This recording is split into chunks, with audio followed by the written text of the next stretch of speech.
First, remove the cover of the fuse box, then unlock the blue plug and pull it out of the connection block.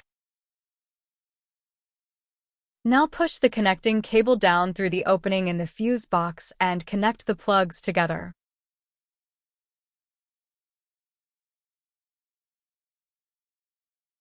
Plug the free end of the connection cable back into the block, push the cable upwards and stow it away. Now place the module on the left-hand side of the dashboard, place the antenna inside the dash, and plug in the OBD connector.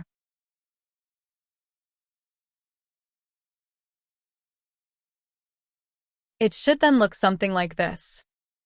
Put the cover of the fuse box, which has to be slightly adjusted beforehand, back on. Installation complete.